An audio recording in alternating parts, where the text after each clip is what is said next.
आज हम पढ़ेंगे अध्याय 4 वस्तुओं के समूह बनाना। हमारे घर में बहुत सारी वस्तुएं होती हैं। कुछ सर्फ होता है, कुछ साबुन होता है, कुछ किताबें होती है, कुछ खाने के पदार्थ होते हैं, कुछ कांच के बर्तन होते हैं, कुछ लोहे के बर्तन होते हैं, स्टील के बर्तन, ऐसे बहुत सारी चीजें हमारे घर में होते हैं। तो क्या हम सारी चीजों को एक जगह रखते हैं? नहीं, हम क्या करते हैं, उन चीजों को अलग अलग जगह पर रखते हैं। वो क्यों रखते हैं? उपयोग के आधार पर हम इसका निर्धारण करते हैं। उपयोग किस आधार पर करते हैं? जैसे हमको घर में कुछ बर्तन रखना है तो हम कांच के बर्तन अलग रखते हैं, फिर स्टील के बर्तन अलग रखते हैं, फिर तांबे के लोटे वोटे अलग रखते हैं। ऐसा क्यों किया हमने?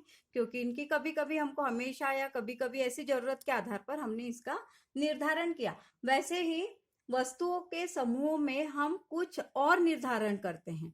जैसे मैं आपको बता रही हूँ, विलय। विलय क्या होता है? जो जल में घुल जाए उसको हम क्या कहते हैं? विलय। उसको क्या कहते हैं हम?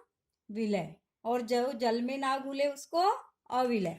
तो मैं यहाँ पर, मेरे पास ये पानी है, ये पानी में मैं नमक डाल रही हूं, तो ये नमक क्या घुल जाएगा या नहीं घुलेगा? बताओ जल्दी से, क्या होगा? ये नमक जल्दी से घुल जाएगा, फिर आपको ये दिखाई भी नहीं देगा। देखो बहुत सारा डाला था मैंने, सब घुल गया, ये भी थोड़ी देर में घुल जाएगा। तो इस तरह ये नमक क्या हो गया, इसमें विलय हो गया। इसको क्या कहेंगे? विलय। जो जल में घुल जाए उसे विलय कहते हैं। शक्कर डालेंगे वो भी घुल जाएगी। आप और क्या पदार्थ डाल सकते हैं? हमने कॉफी डाली, वो भी घुल जाएगी, कॉफी अलग से दिखेगी नहीं। हमने चाय पत्ती को उबाल लिया, उसका आपको छानने के बाद वो भी हमको दिखाई नहीं देती कि चाय पत्ती कहाँ गई। ये सब पदार्थ, शरबत हो गया, नींबू का रस हो गया, ये सब पदार्थ जल में विलय हैं। अब अगर इसी पानी में मैं थोड़ी सी रेत डाल दूं तो क्या होगा? वो जल में घुलेंगे क्या? नहीं घुलेंगे। अगर मैं 2-4 खीले डाल दूं इसमें तो क्या वो जल में घुलेंगे क्या? नहीं। तो ये पदार्थ क्या कहलाते हैं? अविलय। क्या कहलाते हैं?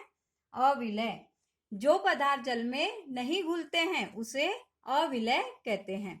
अब मैं आपको बता रही हूं, अब हमने 2 चीजें सीख ली। एक तो विलय, जो पानी में घुल जाए वो विलय, जो जल में ना घुले वो अविलय। तो ये 2 पदार्थों का निर्धारण हमने कर लिया। अब हम करेंगे पारदर्शी। पारदर्शी क्या होते हैं? जिसके आर पार दिखाई दे सके।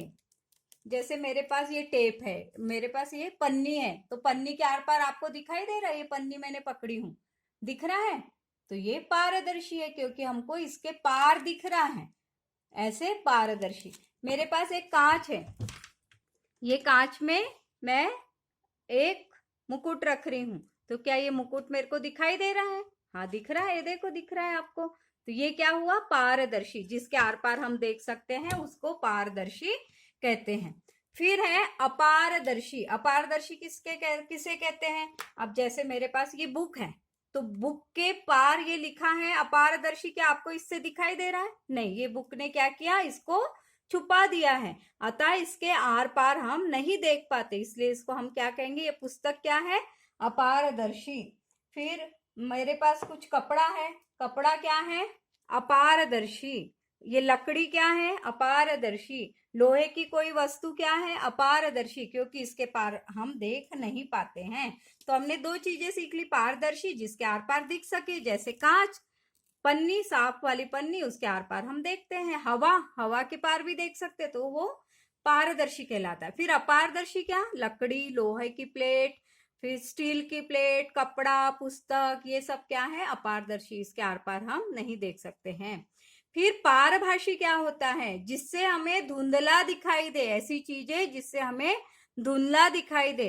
अब देखो मैंने एक तेल लगाया है, इस कागज पे तेल लगा कर रखा है और इससे आर पार हमें धुंधला दिखाई दे रहा है। आपको वो लाइट देखो कितना धुंधला दिखाई दे रहा है, एकदम साफ दिख रहा है क्या? और साफ लाइट कैसे दिखता है? देखो ये साफ लाइट दिख रहा है। अब मैं ये लाइट के पास लगा दे रही हूँ तो लाइट कैसे दिखा रहा है हमको? धुंधला। तो इसके आर पार क्या दिखता है? धुंधला। तो इसे क्या कहते हैं? पारभाषी। उसका उदाहरण क्या हो गया? तेल लगा हुआ कागज या बटर पेपर, ये होते हैं पारभाषी। अब देखो, अब कुछ वस्तुएं नरम होती है और कुछ वस्तुएं होती है कठोर। तो कठोर किसे कहते हैं हम? जैसे मैंने बोला ये ईंट है, मैंने बोला ये पत्थर है, तो ये क्या बोलोगे आप इसको? एक लकड़ी का टुकड़ा है, क्या बताएंगे हम इसको? कठोर। देखो ये कठोर है, ये पत्थर है, ये कठोर होता है। इसको हम दबा सकते हैं क्या? नहीं दबा सकते हैं। फिर ये लकड़ी का टुकड़ा है, ये कैसे कठोर है, इसको मैं दबा सकती हूँ? नहीं दबा सकती, इसलिए इसको हम क्या कहेंगे? कठोर। अब कोमल किसको कहते हैं? जो पदार्थ आसानी से संपीड़ित किए जा सकते हैं या इनको खरोचा जा सकता है, उन्हें हम कोमल कहते हैं। अब संपीड़ित का अर्थ क्या होता है? दबाना। वायु को भी हम दबा सकते हैं, इसका हम आगे पढ़ेंगे कि वायु को संपीड़ित करने के क्या क्या उपयोग हैं। अब देखो मैं आपको साधारण सा बता रही, ये टॉय है मेरे पास एक, इसको मैं दबा रही हूँ, संपीड़ित कर रही हूँ, तो क्या हो रहा है? ये दब रहा है। ये कैसे है? कोमल है, इसको मैं तोड़ भी सकती हूँ, खरोच भी सकती हूँ, तो ये चीज क्या कहलाएगी? कोमल। तो ये हमने पढ़ा कठोर और कोमल, इतनी चीजें आप आज आपने पढ़ी हैं। तो इन सब की परिभाषाएं आपको कॉपी में लिखनी है।